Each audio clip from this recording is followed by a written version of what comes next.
কাব্যের কথা শুনে আলী আহমেদ যেন বেকুব বনে গেলেন। তিনি তো অন্যভাবে প্রশ্নটা করেছেন, অথচ তার ছেলে কিভাবে প্রশ্নটা ঘুরিয়ে দিল। তার কি লজ্জা নেই যে তার ছেলের থেকে প্রেম কাহিনী শুনতে চাইবে? আলী আহমেদ আগের থেকে দ্বিগুণ রাগী গলায় কাব্যের উদ্দেশ্যে বলল, আমি জানতে চেয়েছি কতদিন থেকে এসব চলছে। ও, সেটা বলবে তো আগে ভালো করে। ওই তো যেদিন প্রথম সাফা আমাদের বাড়িতে এসেছিল, ওই দিন ওর অ্যাপ অ্যাকাউন্ট নিয়েছিলাম। আর তারপর থেকে কথা বলতে বলতে হয়ে গেছে। মানে আমি যখন কলেজে পড়তাম তখন থেকে বলতে পারো। ওর বাড়িতে জানে এই ব্যাপারটা? আরে না, পাগল নাকি?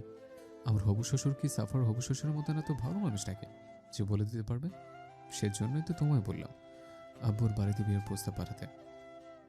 তুমি বললে আর মানা করবে না। আলী আহমেদ এবার সজীব সারোয়ারকে বললেন। তুমি কি বলছো এই ব্যাপারে?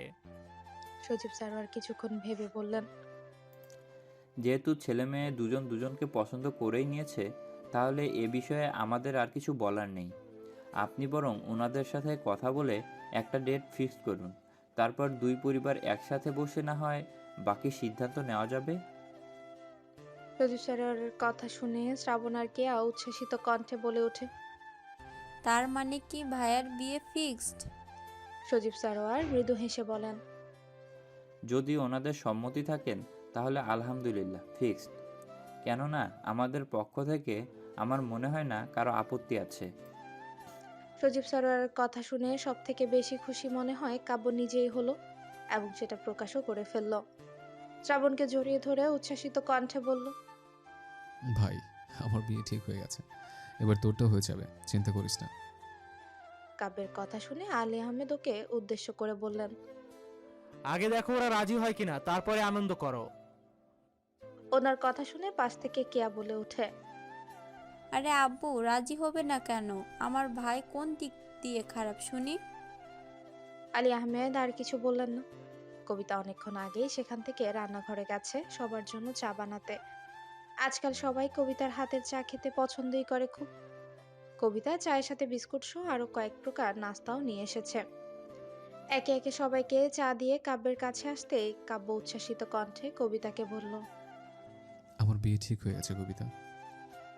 কবিতা মৃদু হেসে বলল, অভিনন্দন ভাইয়া, এই নিন, এই খুশিতে আপাতত চা খান।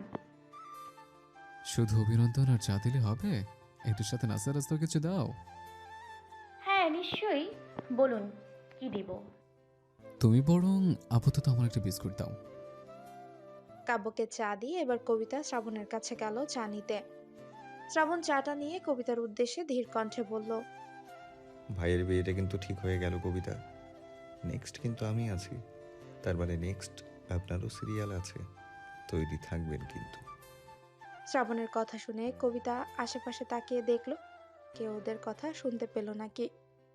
সবাইকে নিজেদের মতো আলোচনায় ব্যস্ত দেখে কবিতা স্বস্তির নিঃশ্বাস ফেলল। প্রসঙ্গ পাল্টে শ্রাবণের উদ্দেশ্যে বলল, চায়ের সাথে কিছু নেবেন? শ্রাবণ হালকা হেসে বলল, হ্যাঁ, নেব তো। কি নেবেন? শ্রাবণ কবিতার কানের কাছে মুখ নিয়ে ফিসফিস করে বলল, এক কাপ চায় আমি আপনাকে চাই কবিতা। কেমন আছো শ্রাবণ? ছাদে বসে শ্রাবণের বন্ধুরা সহ সবাই আড্ডা দিচ্ছিল। ওদের সাথে কবিতাও আছে। এরই মাঝে কাব্যের কণ্ঠস্বর পেয়ে সবার মনোযোগ ছাদের দরজার দিকে গেল। কণ্ঠের অধিকারী মেয়েটাকে চিনতে কারোরই ভুল হলো না, শুধু কবিতা বাদে। হালকা আকাশি রঙের থ্রি পিস পরে একটা সুন্দরী তরুণী দাঁড়িয়ে আছে। বয়স 22 কি 23 হবে। শ্রাবণ মেয়েটার দিকে তাকিয়ে মৃদু হেসে বলল। ভালো আছি, তুমি কেমন আছো? প্রিয়া ওদের দিকে এগিয়ে এসে শ্রাবণের উদ্দেশ্যে পুনরায় হাস্যোজ্জ্বল মুখে বলল, আমিও ভালো আছি। কখন এলে? খালামণিও এসেছে নাকি? এলাম তো এইমাত্রই, এসে আগে তোমার সাথে দেখা করতে এসেছি। মা, ভাইয়া, ভাবি সবাই এসেছে। আব্বু রাতে আসবে। ও আচ্ছা। শ্রাবণ আর কিছু প্রশ্ন করলো না। প্রিয়া এবার কাব্যকে উদ্দেশ্য করে বলল, অভিনন্দন কাব্য ভাইয়া, এবার কিন্তু ট্রিট চাই একটা। কাব্য মৃদু হেসে বলল, ছি ছি ফিহা, তোমার মতন বড়লোক মানুষ আমার মতন গরিবের কাছ থেকে কখনো ট্রিট চায় নাকি? বরং তুমি আমাদের ট্রিট দেবে। কাব্যের কথা শুনে প্রিয়া শ্রাবণের দিকে তাকিয়ে কাব্যকে উদ্দেশ্য করে বলল। তোমার মতন যদি আমিও সাকসেসফুল হতাম তাহলে তো সেই কবেই ট্রিট দিয়ে দিতাম। ফিয়া শ্রাবণের দিকে তাকিয়ে কথাটা বললে সবাই খেয়াল করলো এবং কারণটাও বুঝলো, কিন্তু বুঝলো না শুধু কবিতা। শ্রাবণ চটপট উঠে দাঁড়িয়ে ব্যস্ত ভঙ্গিতে তার বন্ধুদের উদ্দেশ্যে বলল। বাড়িতে ভালো লাগছে না, চল তো বাইরে থেকে ঘুরে আসি। ভাই তুমিও চলো। ফিয়া শ্রাবণকে উদ্দেশ্য করেই বলল। আমাকেও নিয়ে যাবে তোমার সাথে? অনেক দিন হলো ঘোরাঘুরি হয় না বাহিরে। শ্রাবণ তৎক্ষণাৎ ফিয়ার প্রস্তাব নাকচ করে দিয়ে বলল। সম্ভব না, বাড়িতে কেয়াদের সাথে থাকো। ফিয়া আবারও বলল। নিয়ে চলো না প্লিজ শ্রাবণ। একবার যখন না করেছি তার মানে না। আমার কাছে জেদ দেখিয়ে কোনো লাভ হবে না ফিহা। সবার সামনে এভাবে বলায় ফিয়া একটু অপমানিত হলো, কিন্তু তাও শ্রাবণকে কিচ্ছু বলল না। শ্রাবণের থেকে মুখ ঘুরিয়ে কবিতার দিকে তাকালো, তারপর মুখে হালকা হাসি এনে কবিতার উদ্দেশ্যে বলল। তুমি নিশ্চয়ই কবিতা। কবিতা মুখে হালকা হাসি এনে বলল। আমি কবিতা। খালামণি তো একদম ঠিক বলেছিল, তুমি সত্যিই খুব সুইট দেখতে কবিতা। ও, তোমাকে তো আমার পরিচয় দেওয়া হয়নি। আমার নাম ফিহা। শ্রাবণ আমার খালাতো ভাই হয়। ও আচ্ছা। আমি কিন্তু খালামণির কাছে তোমার অনেক গল্প শুনেছি, কিন্তু তুমি আমাকে চিনলে না যে? খালামণি বুঝি তোমার কাছে আমার গল্প করেনি? শুনেছি আপনার কথা, কিন্তু আসলে ওভাবে তো চিনতে পারিনি। ও তাই বলো? খালামণি মিস্টেক করে ফেলেছে, না হলে খালামণি কারোর কাছে আমার পরিচয় দেবে না? এটা তো অসম্ভব। হ্যাঁ, আন্টি একদিন আপনার কথা বলেছিল। ওই দিনেই বুঝতে পেরেছিলাম যে আপনি আন্টির কাছে খুব প্রিয়। আন্টি একদম আপনাকে নিজের মেয়ের মতন ভালোবাসেন। হ্যাঁ, একদম ঠিক ধরেছ। সেজন্যই তো খালামণি আমাকে মেয়ে থেকে নিজের। ফিয়া কথাটা শেষ করার আগেই শ্রাবণের রাগী কণ্ঠস্বর ভেসে এলো। শ্রাবণ অত্যন্ত রাগী কণ্ঠে কেয়ার উদ্দেশ্যে বলল। শুনতে পাসনি গিয়া? বললাম তো আমি এখান থেকে চলে যাচ্ছি। তোরা এখানে থেকে কি করবি? কবিতাকে নিয়ে এক্ষুনি নিচে নাম। 1 মিনিটও যেন আমি এখানে দাঁড়াতে না দেখি। হঠাৎ করে শ্রাবণের এমন রেগে যাওয়াতে কবিতা যেন তাজ্জব বনে গেল।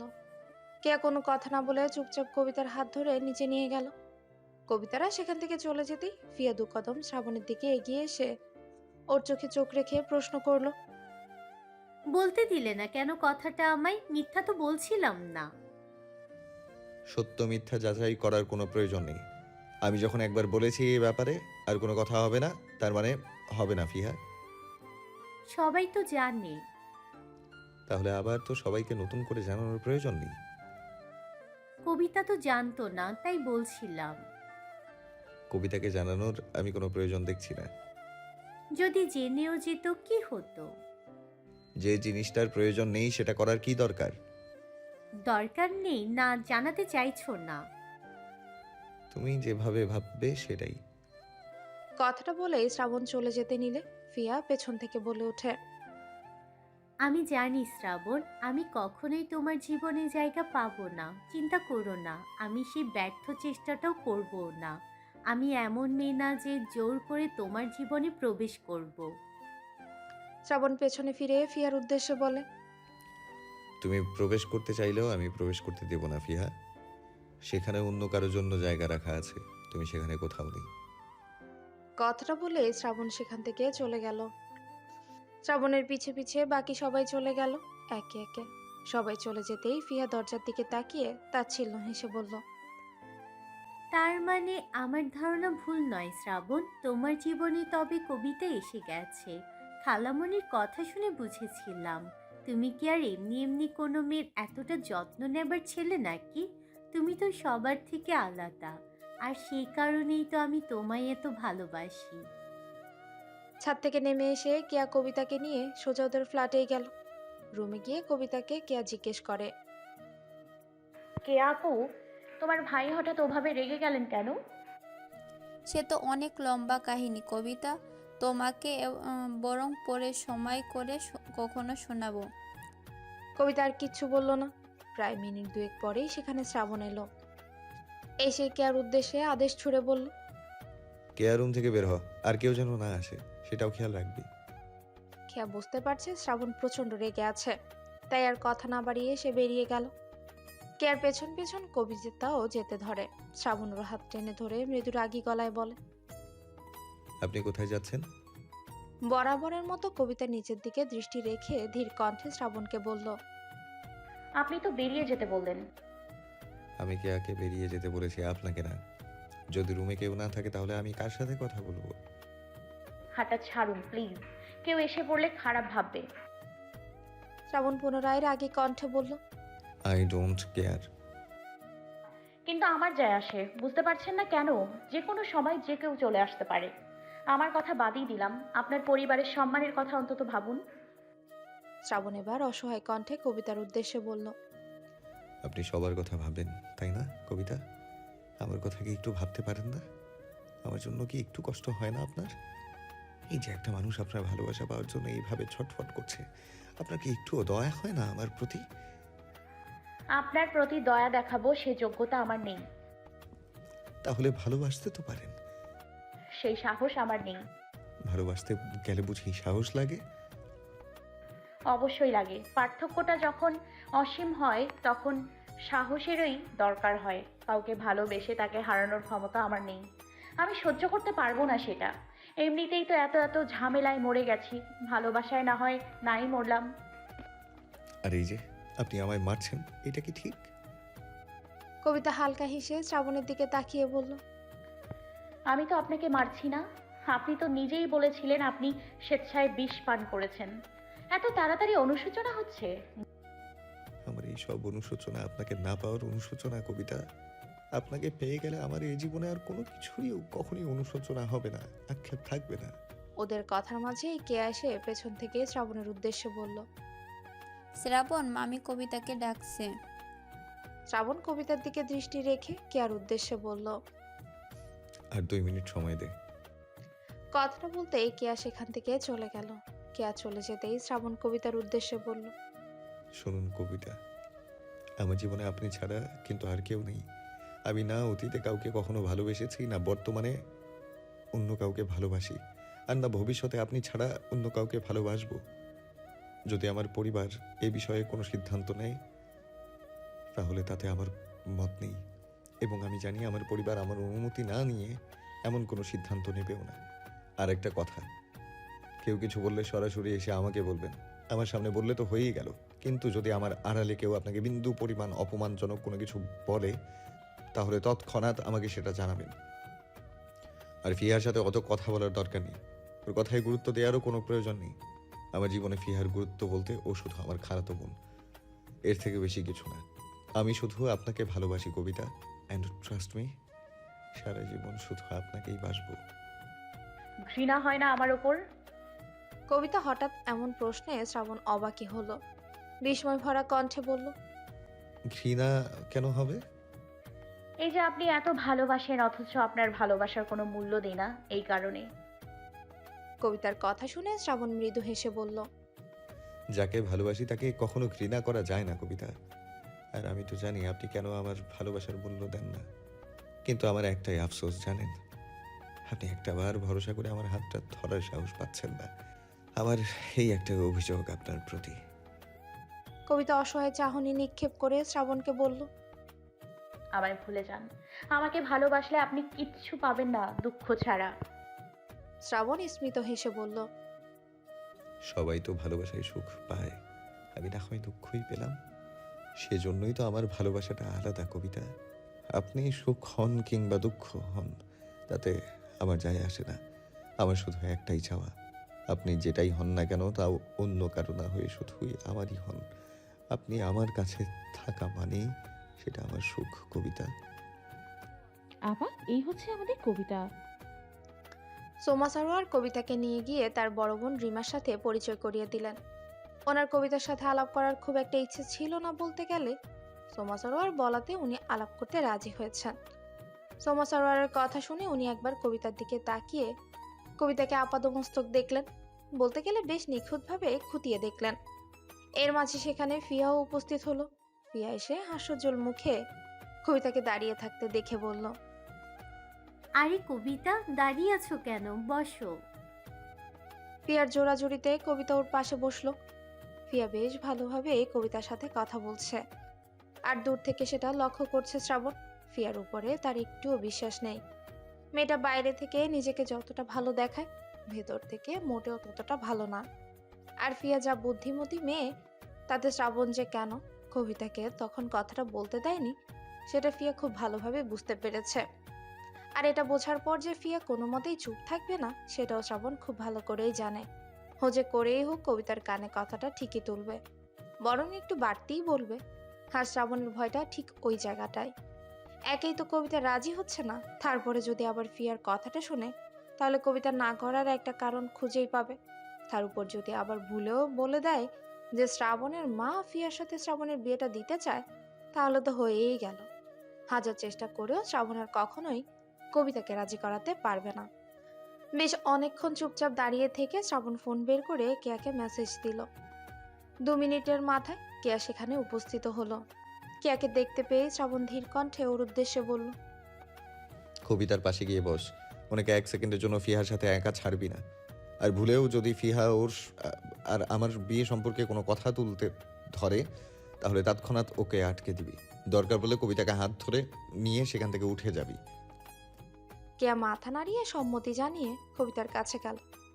কবিতা পাশে গিয়ে বসে দুজনের উদ্দেশ্যে হাস্যজ্জ্বল মুখে বলল, তোমরা একা একাই গল্প করছো আমায় ছাড়া, আমিও গল্প করব তোমাদের সাথে।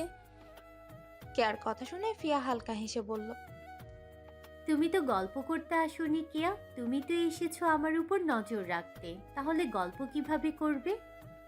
ফিয়ার কথা শুনে কেয়া অবাক না হয়ে পারল না। মেয়েটা অতিরিক্ত বুদ্ধি, অবশ্যই এগুলোকে বুদ্ধি বলে না, শয়তানি বুদ্ধি বলে।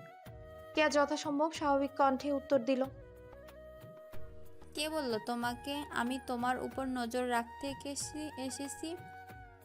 সব কি আর বলতে হয় নাকি কেয়া? কিছু কথা বুঝে নিতে হয়। ও বাবা, তুমি কি মানুষের মুখ দেখে তার মনের কথা বুঝতে চাও নাকি? সবার না, তবে শ্রাবণের মুখ দেখে বেশ ভালোই বুঝতেই পারি। ও যে আমার মনেই থাকে, আর আমি ওর মনের কথা বুঝবো না? কবিতা শুধু হা করে ফিয়ার কেয়ার কথা শুনছে। ওদের অর্ধেক কথাই কবিতা বুঝতে পারেনি, কিন্তু ফিয়ার শেষের কথাটা কবিতার কেমন যেন লাগলো। কবিতার এসব ভাবনার মাঝে সেখানে শ্রাবণ আর কাব্য এলো। সৌম্যসারও তার বোন অনেকক্ষণ আগে সেখান থেকে উঠে রান্নাঘরে চলে গেছে। শ্রাবণরা এসে ওদের পাশে সোফায় বসে। শ্রাবণরা বসার পরপরই সেখানে ফিয়ার ভাই ফাহাদ আর ভাবি আরিশাও এসে পড়ে। ফাহাদ শ্রাবণকে বলে, কি রে শ্রাবণ, আসার পর থেকে তোর দেখাই পেলাম না। শ্রাবণ হালকা হেসে বলল, তোমরা আসবে সেটা তো জানতামই না ভাইয়া। আর আমি একটু ফ্রেশ হতে গিয়েছিলাম, তো সেজন্য আসতে দেরি হলো। ও, শ্রাবণ এবার আরিশার উদ্দেশ্যে বলল। কেমন আছেন ভাবি? শ্রাবণের প্রশ্ন শুনে আরিশা ওর দিকে তাকিয়ে মুচকি হেসে বলল, আমি তো ভালোই আছি ভাইয়া, কিন্তু যার খোঁজ নেওয়ার দরকার তার খোঁজ কি নিয়েছো? শ্রাবণও মুচকি হাসি দিয়ে বলল, যতটুকু খোঁজ নেওয়ার দরকার ততটুকু আমি নিয়েছি ভাবি। শুধু কি বাইরের খবর নিলেই হবে? মনের খবরও তো নিতে হবে, হবে না? আরিশার কথা শুনে কাব্য ব্যঙ্গাত্মক স্বরে শ্রাবণকে বলল, কি রে শ্রাবণ, তুই আজকাল মনে একটা হয়ে গেলে নাকি? কাব্যের কথা শুনে ফিয়া ওকে উদ্দেশ্য করে বলল, কারণ মনের খবর রাখতে গেলে মনের ডাক্তার হতে হয় না ভাইয়া, তাকে একটু নিজের মনে জায়গা দিলেই বুঝতে পারা যায়। ফিয়ার কথা শুনে কাব্য অবাক কণ্ঠে বলল, তাই নাকি? আমি তো আমার গোটা মনেই সাফাকে জায়গা দিয়েছি, তা তো মাঝে মাঝে ওর মনের কি অবস্থা সেটা বুঝতে পারি না। কাব্যের কথা শুনে ফিয়া শুধু হাসলো। আরিশা পুনরায় শ্রাবণের উদ্দেশ্যে বলল, এই যে দেবর সাহেব, তা আমার ননদিকে কবে ঘরে তুলছো? আরিশার কথা শুনে ফাহাদ ওকে চুপ করতে বলল, কিন্তু আরিশা চুপ করলো না। শ্রাবণ মৃদু গম্ভীর গলায় আরিশার উদ্দেশ্যে বলল, আমার তো কখনোই ওকে ঘরে তোলার কথা ছিল না ভাবি। যা কথা বাড়িয়েছে সব বড়রা বাড়িয়েছে। আমি প্রথম দিনই সরাসরি এই বিষয়ে না করে দিয়েছিলাম। না করে দিয়েছিলে, কিন্তু তারপরেও তো কথা কিছু থেমে থাকেনি, তাই না শ্রাবণ? সেটা তো আমার দোষ না ভাবি। ভাবি আমার মতামত অনেক আগেই জানিয়ে দিয়েছিলাম। তারপরেও যদি সবাই এই বিষয় নিয়ে কথা বাড়ায়, তাহলে নিশ্চয়ই তাতে আমার কোনো দোষ নেই। হুম, তা ঠিক। আচ্ছা, সেসব কথা বাদ দাও। তা কাউকে কি পছন্দ করো? শ্রাবণ নির্বিকার ভঙ্গিতে বলল। হ্যাঁ ভাবি, করি। পছন্দ করি না শুধু, ভালোবাসি তাকে। এতক্ষণ যেটুকু সন্দেহ ছিল ফিহার মনে, এবার তাও আর রইল না। সে নিশ্চিত হয়ে গেল যে শ্রাবণ যাকে ভালোবাসে বলছে সেই মেয়েটাই কবিতা। আরিশা পুনরায় শ্রাবণকে বলল। বিয়ে করছো কবে? জানি না ভাবি, আগে সে রাজি হোক, তারপর তো বিয়ে। শ্রাবণের কথা শুনে আরিশা অবাক কণ্ঠে বলল। কি বলবো, তোমাকে আবার কেউ না করতে পারে নাকি? শ্রাবণ হালকা হেসে বলল। হ্যাঁ ভাবি, উনি পারেন। আসলে সবাই তো একরকম হয় না, আর উনি সবার থেকে আলাদা। হয়তো আমি ওনার যোগ্য না, সেজন্য উনি আমাকে বারবার ফিরিয়ে দেন। শেষের কথাটা বলে শ্রাবণ আর চোখে একবার কবিতার দিকে তাকালো। কবিতা চুপচাপ নিচের দিকে তাকিয়ে আছে। ওর যে ঠিক কতটা অস্বস্তি হচ্ছে সেটা যে কেউ ওকে দেখলে যাবে। ওদের কথার মাঝে সেখানে সোমা সারোয়ার আর রিমা বেগম নাস্তা নিয়ে এলেন সবার জন্য। ওদের সামনে নাস্তাগুলো রাখতেই রিমা বেগম সোমা সারোয়ারকে বলেন। একাই সব করিস কেন? ওই মেয়েকে দিয়ে করাতে পারিস না? ওনার কথা শুনে শ্রাবণ প্রশ্নাত্মক চাহনিতে তাকে জিজ্ঞেস করলো। কার কথা বলছেন আপনি খালামণি? রিমা বেগম কবিতাকে দেখিয়ে বলেন। ওই মেয়ের কথা বলছি। সারাদিন তো কোনো কাজ নেই, বসে বসে কি এটুকুও করতে পারবে না? শ্রাবণ মৃদু রাগী কণ্ঠে বলেন। না, পারবে না। যদি ওনার ইচ্ছে হয় তাহলে উনি করবেন, কিন্তু ওনাকে হুকুম দিয়ে এসব করানো হবে না। আর তাছাড়া মা ওনার রান্নাঘরে কাউকে যেতে দেন না। যদি মায়ের একান্তই কোনো সাহায্য লাগে তাহলে কোনো সার্ভেন্ট রাখা হবে, কিন্তু কবিতাকে দিয়ে এসব করানো হবে না। রিমা বেগম ও মৃদু রাগী কণ্ঠে বলে। তোকে ওর হয়ে এত কথা বলতে কে বলেছে শ্রাবণ? আর ওকে যদি হুকুম করেই কোনো কাজ করানো হয় তাহলে সমস্যা কি? সমস্যা আছে খালামণি। ওনাকে আমি নিয়ে এসেছি, তার মানে ওনার সম্মান রক্ষার দায়িত্বও নিশ্চয়ই আমার। ওনার সম্মানে আঘাত লাগা মানে আমি আমার কথা রাখতে ব্যর্থ হওয়া। আর ওনাকে দিয়ে হুকুম করে কোনো কাজ করানো যাবে না, কারণ উনি এই বাড়ির সার্ভেন্ট না, গেস্ট। পাশ থেকে এবার আরিশা ব্যঙ্গাত্মক গলায় বলল। তা গেস্ট বুঝি এতদিন থাকে শ্রাবণ? কবে যাবে তাও তো কোনো ঠিক নেই। শ্রাবণ আরিশার দিকে তাকিয়ে মৃদু হেসে বলল। কেন পারে না ভাবি? চাইলে আপনিও আজীবনের জন্য এখানে থেকে যেতে পারেন। আপনাকে কখনোই চলে যেতে বলবো না। এখন বলুন তো, আপনি যদি থেকেও যান, আপনাকে দিয়ে কি হুকুম করে কাজ করাতে পারবো? পারবো না। ঠিক তেমন কবিতাকেও হুকুম দিয়ে কোনো কাজ করানো হবে না। শ্রাবণের কথার মাঝে কবিতা উঠে দাঁড়িয়ে সোমা সারোয়ারের উদ্দেশ্যে বলে। আন্টি, আমার কাজ করতে কোনো অসুবিধা নেই। আপনি বলুন না আমায় কি করতে হবে। আর আমি তো আপনাদেরকে আমার পরিবারের মানুষই মনে করি। আপনারা আমায় কিছু করতে হুকুম করলেও আমার কোনো সমস্যা নেই। কবিতার কথা শুনে রিমা বেগম ওকে ধমক দিয়ে বলে। এই মেয়ে, আমরা কেন তোমার পরিবার হতে যাব? দয়া করে থাকতে দিয়েছি বলে নিজেকে আমাদের মতো ভাবছো নাকি? নিজেকে আমাদের সাথে গুলিয়ে ফেলো না। পাশ থেকে সোমা সারোয়ার ওনার বোনের উদ্দেশ্যে বলে। আহ বুবু, থামো তো। এমন করছো কেন মেয়েটার সাথে? আর কবিতা, তোমাকে কিছুই করতে হবে না মা। তুমি ওদের সাথে বসে গল্প করো। কাব্য ওনার কথার প্রেক্ষিতে বলল। যেখানে কথায় কথায় পার্থক্য দেখানো হচ্ছে, সেখানে কবিতা কিভাবে বসে গল্প করবে মামি? আমরা এতদিন হলো কবিতার সাথে থেকে এক মুহূর্তের জন্য যে পার্থক্যটা বের করতে পারিনি, ওনারা এই অল্প সময়ে এসে সেই পার্থক্য বের করে ফেলেছেন। কবিতা কাব্যকে উদ্দেশ্য করে বলল। আমি কিছু মনে করিনি ভাইয়া, আপনারা আমায় নিয়ে এত ভাববেন না। শ্রাবণ এবার কবিতাকে ধমক দিয়ে রাগী কণ্ঠে বলল। একদম চুপ। নিজের হয়ে যেহেতু কথা বলতে পারেন না, তাহলে অন্যরা যখন কথা বলছে তখন চুপচাপ শুনবেন। অপমান করছেন বুঝতে পারছেন না? সেটার জবাব দিতে পারেন না আপনি? অপমান তো কেউ করছে না, সবাই তো সত্যি কথাই বলছে। একদম বেশি বুঝবেন না। আমি আপনাকে এখানে নিয়ে এসেছি, সুতরাং আমি আপনার ব্যাপারে যা বলবো সেটাই হবে। শ্রাবণ রিয়া বেগমের দিকে তাকিয়ে শান্ত কণ্ঠে বললেন। দেখুন খালামণি, কবিতা একটা বিপদে পড়েছে, সেজন্য আমরা ওনাকে সাহায্য করেছি। তার মানে এই নয় যে আমরা ওনার সাথে যা তা ব্যবহার করতে পারি। আমাদের পরিবারে কেউ ওনার সাথে এরকম ব্যবহার করে না। আমি আশা করব আপনারাও কেউ ওনার সাথে এরকম ব্যবহার করবেন না। শ্রাবণ কেয়াকে উদ্দেশ্য করে বলল। কেয়া কবিতাকে নিয়ে তোদের ফ্ল্যাটে যা, আর যতক্ষণ না আমি বলছি এই ফ্ল্যাটে পা রাখবি না, দুটোই। ওদের দুজনকে ঠায় দাঁড়িয়ে থাকতে দেখে শ্রাবণ ধমকের সুরে বলল, যেতে বললাম না আমি এখান থেকে? কথা কানে যায়নি তোদের? কে আর এক মুহূর্ত সেখানে দাঁড়ালো না, কবিতার হাত ধরে সেখান থেকে নিয়ে গেল। কেয়ারা সেখান থেকে চলে যেতেই শ্রাবণ কাব্যের উদ্দেশ্যে বলল, ভাই বাড়িতে চলো, কাজ আছে। কথাটা বলেই সেখান থেকে বেরিয়ে গেল। কাব্য ওর পেছন পেছন চলে গেল। ওরা চলে যেতেই রিমা বেগম সোমা সরোয়ারকে উদ্দেশ্য করে বলেন, শ্রাবণ আমার সাথে এটা ঠিক আচরণ করলো না। পাশ থেকে ফাহাদ বলে উঠল, তোমরা কবিতার সাথে ঠিক আচরণ করোনি মা। ছেলের কথা শুনে রিমা বেগম চুপ হয়ে গেলেন। একে একে সবাই সেখান থেকে চলে গেল। বসে রইল শুধু ফিহা। শুরু থেকে শেষ পর্যন্ত সে একটা কথাও বলেনি, শুধু চুপচাপ শ্রাবণের আচরণ খেয়াল করেছে।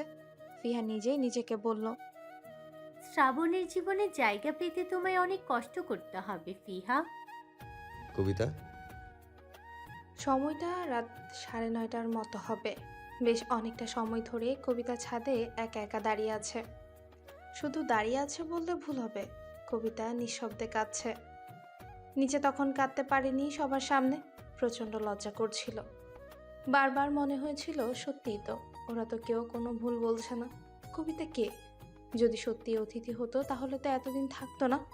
আর অতিথিরা কি কখনো কারো ঘাড়ে বোঝা হয় নাকি? এই যে কবিতা শুধু বসে বসে খাচ্ছে, ঘুমোচ্ছে, ওদের টাকায় আবার পড়াশোনাও করছে। এটা কে কি বাড়তি চাপ দেওয়ার বলে না? সত্যিই তো কবিতা এই পরিবারের জন্য একটা বাড়তি বোঝা। ওরা হয়তো কবিতাকে ফেলে দিতে পারছে না, কিন্তু হয়তো শান্তি মতো রাখতেও পারছে না। এসব ভাবনার মাঝে পেছন থেকে কারো সম্বোধন শুনে কবিতা ঝটপট নিজের চোখের জল মুছে নিল। পেছনে তাকাতেই দেখলো শ্রাবণ। শ্রাবণ কবিতার দিকে এগিয়ে আসতেই কবিতা ধীর কণ্ঠে প্রশ্ন করলো, কিছু বলবেন? আমি বললেই বা আপনি শোনেন কোথায়? শ্রাবণের এমন কথা শুনে কবিতা কিছু বলেনি। সেখান থেকে নিঃশব্দে চলে যেতে নিলে শ্রাবণ পেছন থেকে ওর হাত টেনে ধরে। এক টানে কবিতাকে নিজের মুখোমুখি দাঁড় করায়। শ্রাবণের হাতের মুঠোয় এখনো কবিতার হাত রয়েছে। কবিতা যদিও ছাড়ানোর চেষ্টা করছে, কিন্তু শ্রাবণের শক্তির সাথে পেরে উঠছে না। শেষে বাধ্য হয়ে কবিতা উৎকণ্ঠিত কণ্ঠেই শ্রাবণকে বলে, কি করছেন? হঠাৎ ছাড়ুন, এটা ছাদ, আপনাদের ফ্ল্যাট নয়। এখানে আমরা ছাড়া আরো অনেকে যে কোনো সময় চলে আসতে পারে। কিন্তু শ্রাবণ কবিতার এই কথাটা পাত্তা দিল না, কবিতাকে উল্টো প্রশ্ন করলো। কাঁদছিলেন কেন? শ্রাবণের এই প্রশ্ন শুনে কবিতা কিছুটা অবাক হলো। সে যে কাঁদছিল সেটা তো শ্রাবণের জানার কথা নয়। কারো একটা উপস্থিতি অনুভব করার সাথে সাথেই তো কবিতা নিজের কান্না থামিয়ে নিয়েছে। তার আগেও কবিতা শব্দ করে কাঁদছিল না যে কেউ সেটা বুঝতে পারবে। আর শ্রাবণ যথেষ্ট দূরেই দাঁড়িয়েছিল কবিতার থেকে। তাহলে কিভাবে বুঝলো শ্রাবণ? কবিতাকে চুপ থাকতে দেখে শ্রাবণ আবারও বলে ওঠে, আমাকে বলতে এত দ্বিধা কেন আপনার? আবার থেকে কেন কান্না লুকাতে হবে? শ্রাবণের প্রশ্নের প্রেক্ষিতে কবিতা জবাব দিল। শ্রাবণের চোখে চোখ রেখে জবাব দিল, আমি সবার থেকেই নিজের কান্না লুকাই এখন, কেননা আমার কান্নার কারণ বুঝতে পারবে এমন কেউ আমার জীবনে নেই। তাই সবাইকে আমার কান্না দেখিয়ে তাদেরকে উপহাস করার সুযোগ আমি আর দিতে চাই না। বারবার কেন এক কথা বলেন যে আপনার জীবনে কেউ নেই? আমি তো আছি। শ্রাবণের এই কথাটা শুনে কবিতা তাচ্ছিল্য হেসে বলে, দেখলেন না, আজ অতটুকু সময় আমার পাশে দাঁড়াতে গিয়ে আপনি আপনার নিজের খালার চোখে খারাপ হয়ে গেলেন। এরপরেও আপনি আমার পাশে থাকবেন? শ্রাবণ আরও একটু কবিতার দিকে এগিয়ে গেল। দুজনের মাঝে এখন 2-1 ইঞ্চির ব্যবধান বিদ্যমান।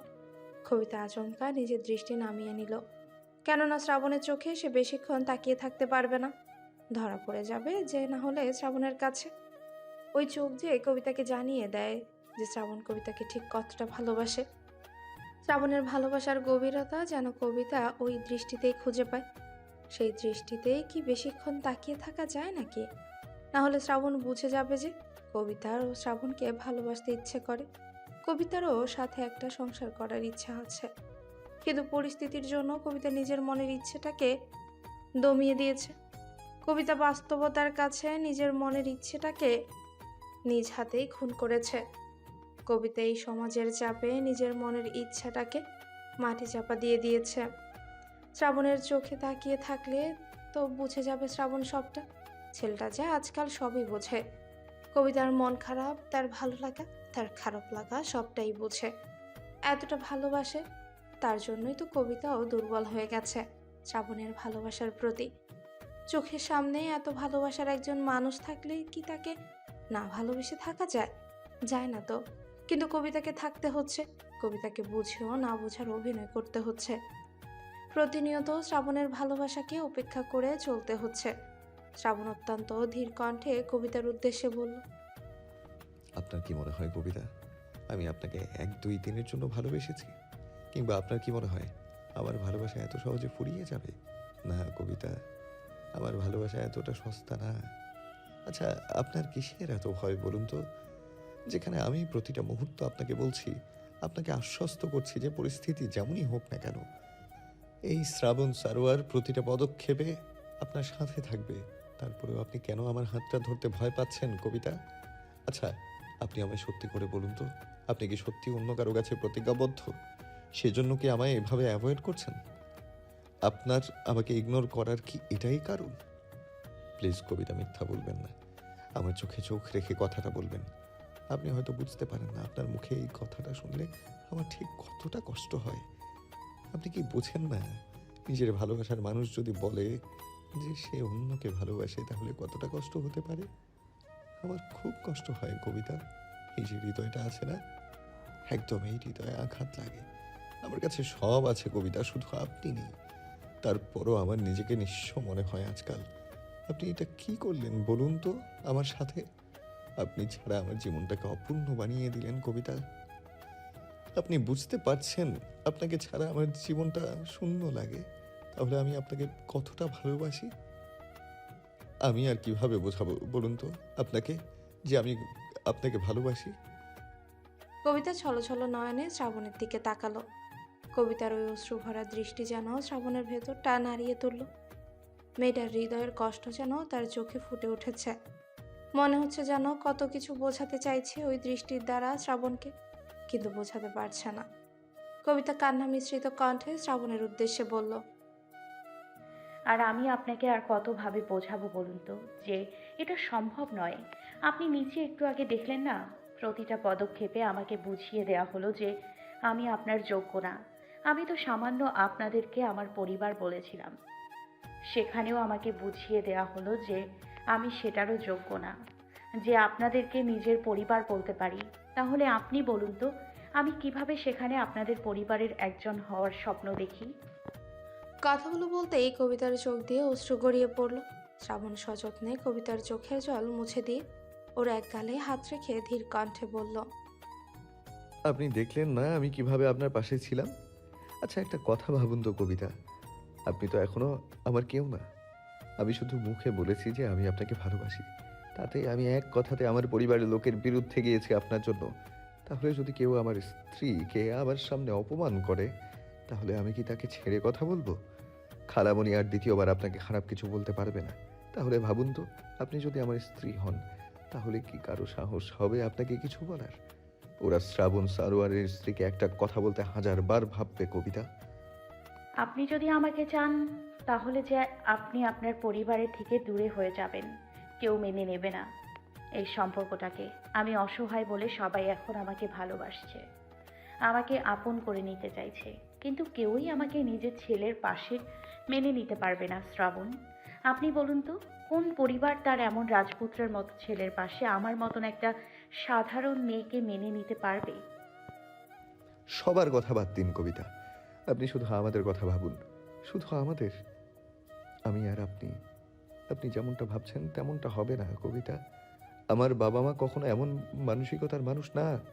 তারা যদি একবার শোনে যে তাদের ছেলে কাউকে ভালোবাসে, তাহলে তারা কখনোই আপত্তি করবে না, কারণ তাদের ছেলের ওপর ভরসা আছে।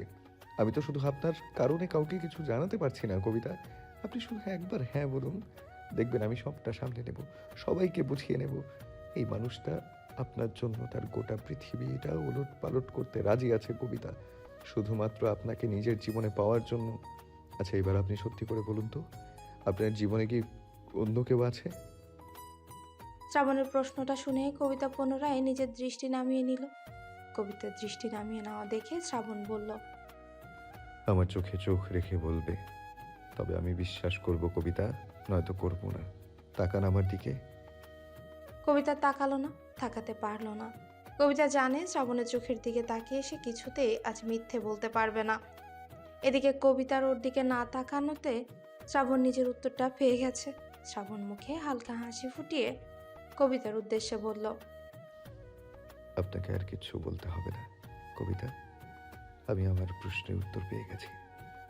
আমি জানতাম আমার কবিতা আমাকে ছাড়া অন্য কাউকে ভালোবাসতে পারবে না। আমি জানতাম কবিতা আপনার জীবনে একমাত্র পুরুষ আমি।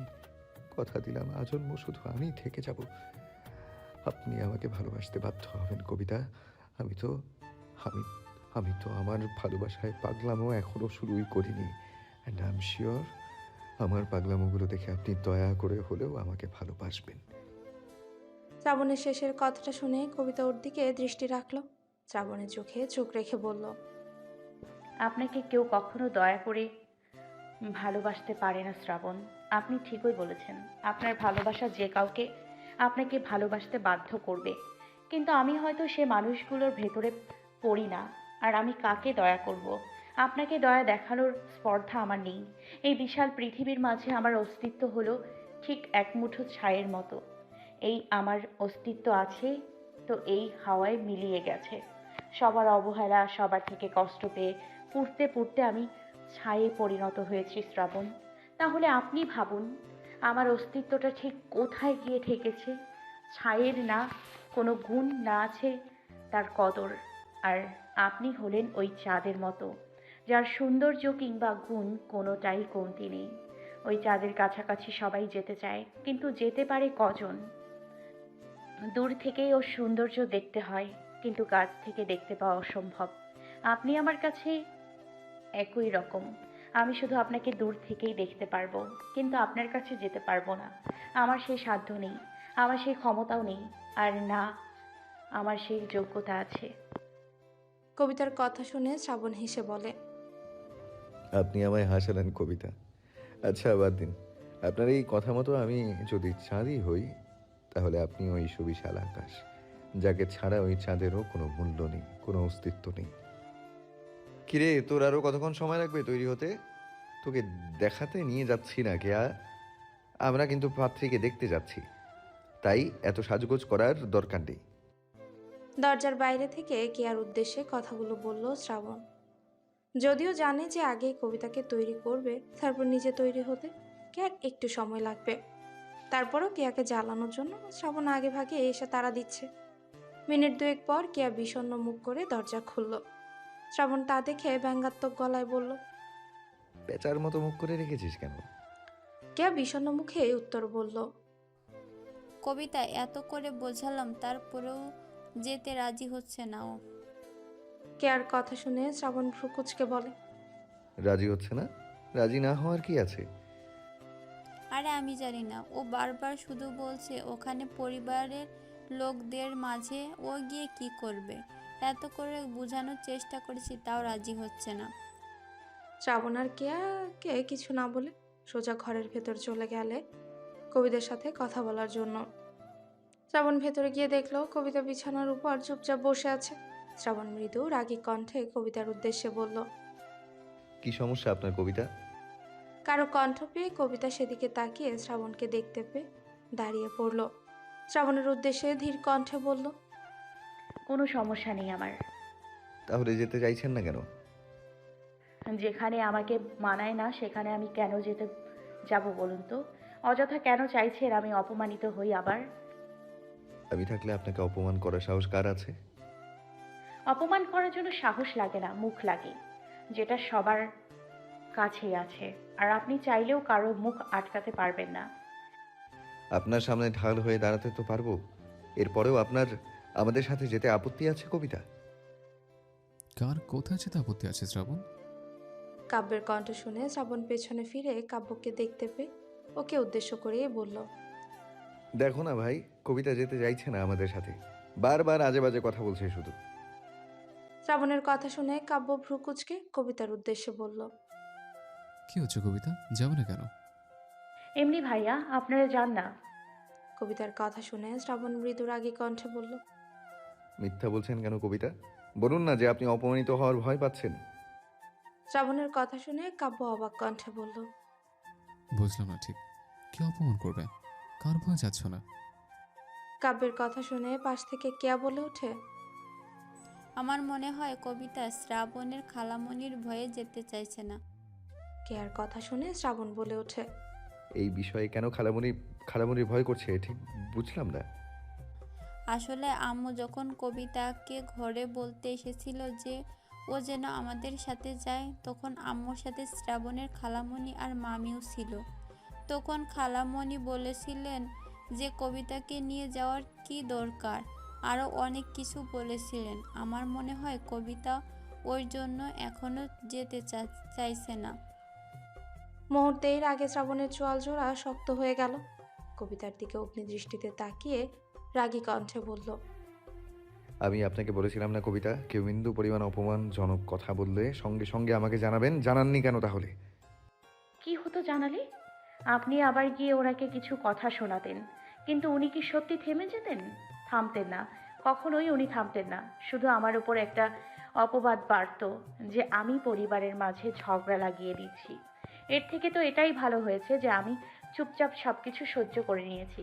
কেন আপনি বুঝতে চাইছেন না? যান না আমাকে রেখে। কি হবে আমি না গেলে? তুমি না গেলে আমরা কেউ যাবো না কবিতা। এবার বলো, এরপরেও তুমি যাবে না? কাব্যের এমন কথা শুনে কবিতা চমকে উঠল। অবাক কণ্ঠে কাব্যের উদ্দেশ্যে সে বলল। এসব আবার কেমন কথা ভাইয়া? আপনারা কেন বুঝতে পারছেন না বলুন তো? আমার ওখানে যাওয়া অনেকেরই পছন্দ হবে না। আর তুমি না গেলে সেটা অনেকের পছন্দ হবে না কবিতা। আমি এই নিয়ে দ্বিতীয় কোনো কথা শুনতে চাই না। 20 মিনিটের ভেতরে তোমরা দুজন রেডি হয়ে নিচে আসবে, আমরা অপেক্ষা করছি। কথাটা বলে কাব্য কবিতাকে কোনো কথার সুযোগ না দিয়ে শ্রাবণকে নিয়ে সেখান থেকে চলে গেল। কবিতা বুঝতে পারলো যে তার না গিয়ে কোনো উপায় নেই। তার মানে হয়তো তাকে আজকে আরও একবার সবার সামনে অপমানিত হতে হবে। শ্রাবণ আর কাব্য বেশ অনেকক্ষণ ধরেই গাড়িতে বসে কে আর কবিতার জন্য অপেক্ষা করছে। সবাই এক গাড়িতে যেতে পারবে না বলে বাকিরা অন্য গাড়িতে চলে গেছে অনেকক্ষণ আগে। অনেকটা সময় অপেক্ষা করার পর কেয়ার দেখা পাওয়া গেল অবশেষে, কিন্তু কবিতার দেখা এখনো পাওয়া গেল না। শ্রাবণ কেয়াকে দেখে বিরক্তিকর কণ্ঠে বলল। একা এসেছিস কেন এতক্ষণ পর? কবিতা কোথায়? কবিতা কানে দুল পড়ছিল, ওটা পড়া হয়ে গেলে চলে আসবে। আমি তাই আগেই চলে এলাম। শ্রাবণ পুনরায় বিরক্তিকর কণ্ঠে কেয়ার উদ্দেশ্যে বলল। গাধা, এতক্ষণ যখন অপেক্ষা করছিলি আর একটা মিনিট করতে পারলি না? ওনাকে যে রেখে এসেছিস, উনি দরজা লক করবেন কিভাবে? চাবি দিয়ে এসেছিস ওনাকে? কেয়া শ্রাবণের দিকে তাকিয়ে বোকা বোকা হেসে বলে। আমি তো ভুলে গেছিলাম। শ্রাবণ শুধু বিরক্তিকর দৃষ্টিতেই কেয়ার দিকে তাকালো, তারপর ওকে গাড়িতে বসতে বলে নিজেই আবার ফ্ল্যাটে গেল। সিঁড়ি দিয়ে উপরে উঠে দেখলো কবিতা ফ্ল্যাটের দরজার সামনেই দাঁড়িয়ে আছে।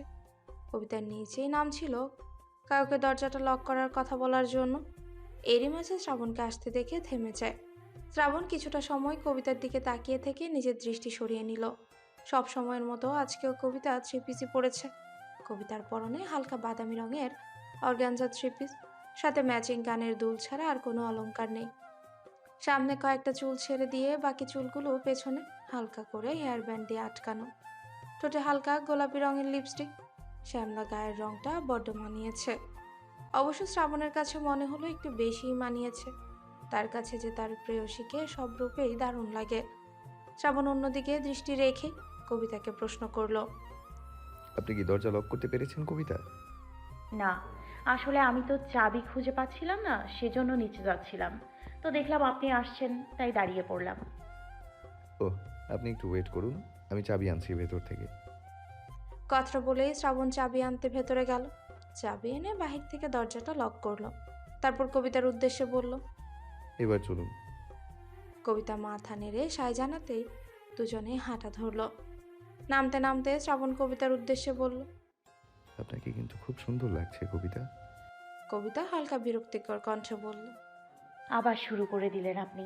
শ্রাবণ অসহায় মুখ করে বলল। এখন আপনাকে যদি সুন্দর লাগে তো আমি কি করতে পারি বলুন তো? আমার কি বলাটাই ভুল হয়ে গেল? হ্যাঁ, আপনার বলাটাই ভুল হয়ে গেল। চুপচাপ থাকুন। কবিতা চুপ থাকতে বললেও শ্রাবণ চুপ থাকলো না। পুনরায় কবিতাকে জিজ্ঞেস করলো। আচ্ছা কবিতা, আমাকে কেমন লাগছে? জানি না, কিন্তু কেন জানেন না? কারণ আমি আপনাকে দেখিনি। তাহলে দেখুন।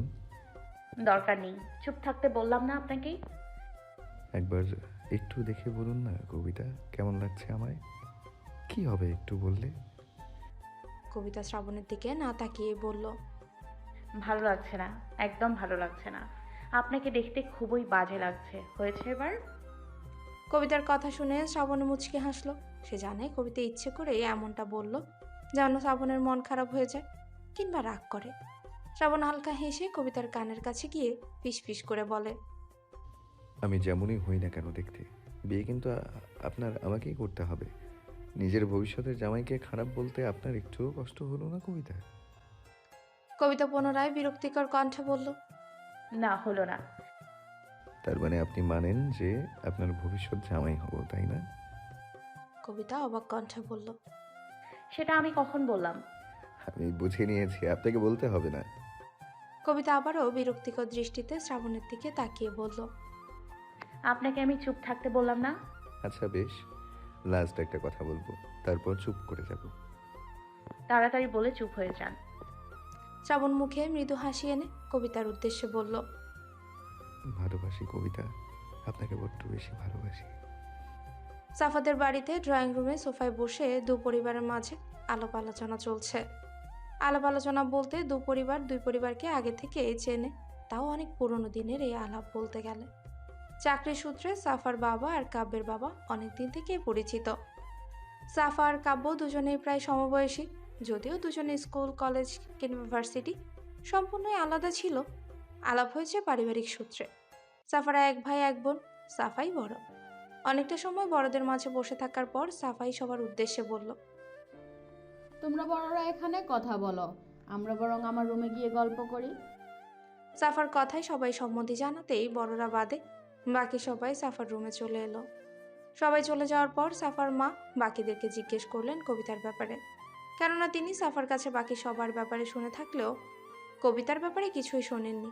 যদিও সাফা কবিতাকে আগে থেকেই চেনে, তারপরেও কাব্যের পরিবারের সদস্যদের মাঝে তো আর কবিতা পড়ে না, সেজন্যই আর কবিতার কথা জানানো হয়নি। কবিতার পরিচয় জিজ্ঞাসা করতে সবাই একটু ভাবনায় পড়ে গেল, কেননা সত্য বলতে কবিতা তো তাদের কেউ হয় না, আবার ওকে আশ্রিতও বলতে ইচ্ছে করছে না।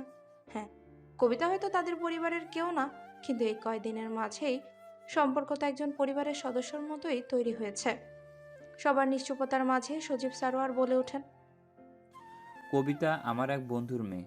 আসলে ও পড়াশোনা করতে এখানে এসেছে, আর যেহেতু আমার বাড়ি এখানে, সেজন্য আমি চাইনি ও বাইরে কোথাও থাকুক, তাই ও আমাদের কাছেই থাকে।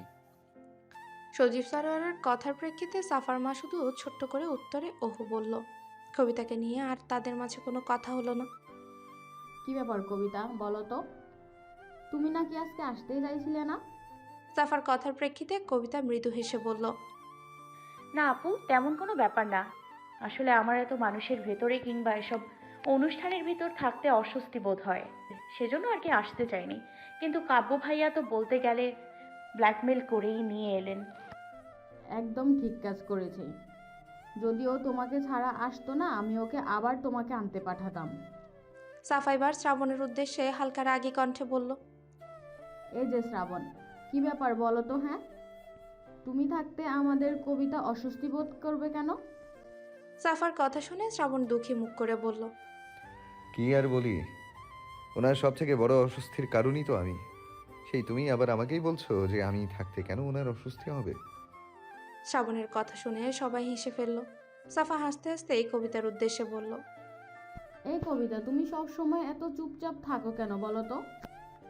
বরাবরের মতো কবিতা ধীর কণ্ঠেই বলল। এমনি আপু, অত কথা বলতে না আমার ভালো লাগে না।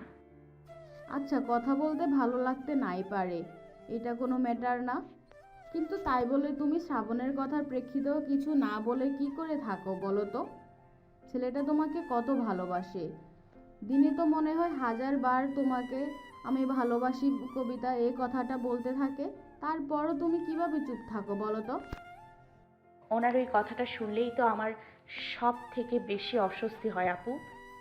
আমার তো প্রশ্ন সেটাই, কেন হয়?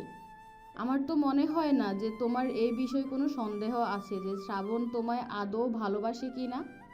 যে কেউ ওই ছেলেটাকে দেখলে বুঝতে পারবে যে ও তোমাকে কতটা ভালোবাসে।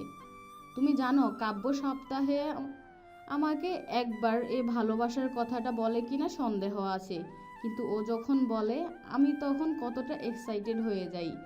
ও একবার বলে তার প্রেক্ষিতে আমি ওকে 10 বার এই কথাটা বলি। কত ভালো লাগে আমার শুনতে। আর সেখানে তুমি কিভাবে এতটা নির্বিকার থাকতে পারো বলো তো?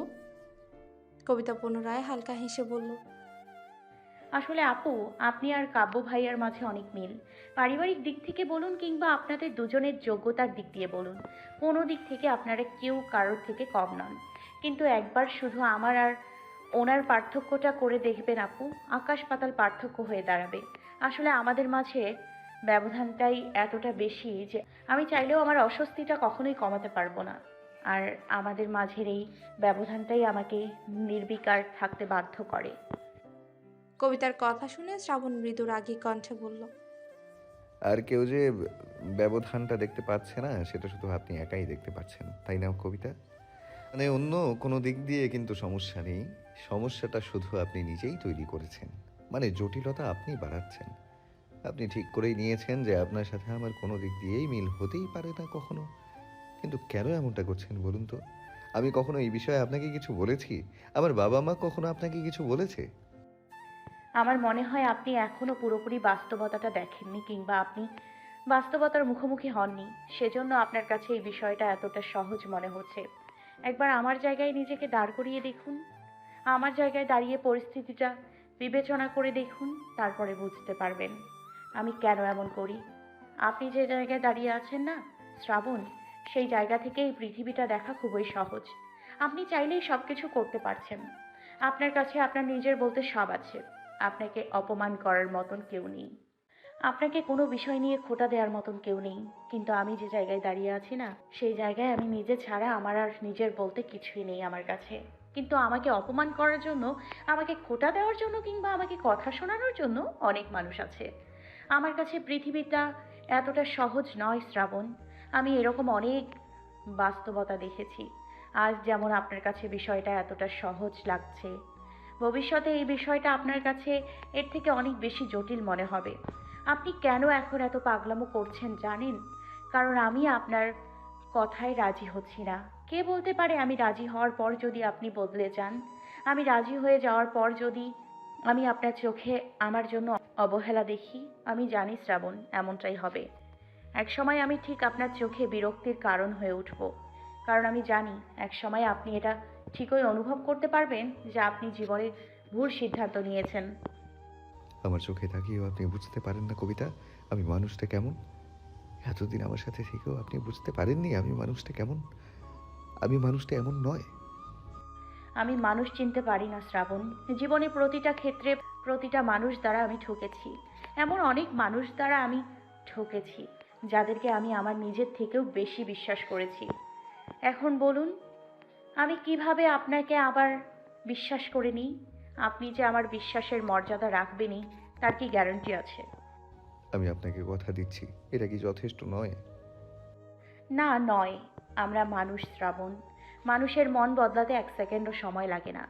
আমরা সব সময় আমাদের কাছে যেটা আছে তার থেকেও ভালোটা চাই। এক সময় দেখবেন যে সাধারণ কবিতাকে আজ আপনার ভালো লাগছে, সেই সাধারণ কবিতাটাও আপনার কাছে বিরক্তিকর হয়ে উঠবে। তখন আপনি আমার থেকেও ভালো কাউকে আশা করবেন। এখন বলুন আমি তখন কি করব? আপনি মানুষ চিনতে না শিখলেও আমি মানুষ চিনতে শিখেছি কবিতা। আপনার কি মনে হয় আপনি যে তখন থেকে আজে বাজে কথাগুলো নিজের ইচ্ছার বিরুদ্ধে বলছেন আমি সেগুলো বুঝতে পারছি না? নিজেকে আমার থেকে দূর করানোর জন্য আর কি কি করবেন আপনি বলুন তো? কিন্তু আমি আজ আপনাকে একটা কথা ক্লিয়ারলি বলে দিচ্ছি কবিতা, আমি যখন একবার আপনার চোখে আমার জন্য ভালোবাসা দেখেছি, আমার প্রতি বিশ্বাস দেখেছি, তাহলে এই শ্রাবণের বউ কেউ হলে সেটা শুধুমাত্র কবিতাই হবে।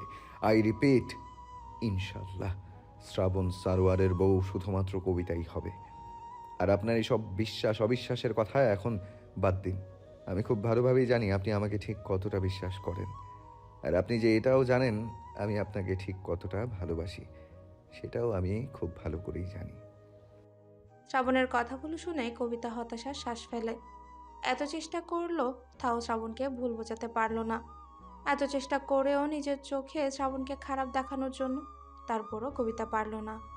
এদিকে শ্রাবণের কথা শুনে সাফা অবাক কণ্ঠে কাব্যের উদ্দেশ্যে বলে, এই কাব্য, এরা এই কয়দিনের প্রেম ভালোবাসাতে এত কিছু বোঝে, আর তুমি এতদিনেও আমার কিচ্ছু বুঝলে না? সাফার কথা শুনে কাব্য অবাক কণ্ঠে বলল। এর মাঝে আবার আমি কই থেকে এলাম? সাফা মৃদু রাগী কণ্ঠে বলল, কই থেকে আসবে আবার? দেখছো শ্রাবণ এই কয়দিনে কবিতাকে কত বুঝতে শিখেছে, আর তুমি তো একটা আস্ত গাধা। দেখেছো শ্রাবণ কতটা বোঝে কবিতাকে? কবিতার কথাগুলো শুনে তো আমি সিরিয়াসলি ভেবে নিয়েছিলাম, কিন্তু শ্রাবণ ঠিকই বুঝলো যে কবিতা ইচ্ছে করে সব বলছে। কাব্য আর কিছু বলল না, শুধু অসহায় চাহনিতে সাফার দিকে তাকিয়ে রইল। সে জানে এখন আর কিছু বলেও লাভ হবে না, কেননা যা ঘটার সেটা তো ঘটেই গেছে। এখন তাকে আলাদাভাবে সাফার রাগ ভাঙানোর ব্যবস্থা করতে হবে। চুলটা বেঁধে না রেখে খুলে দিন, আরো বেশি সুন্দর দেখাবে আপনাকে।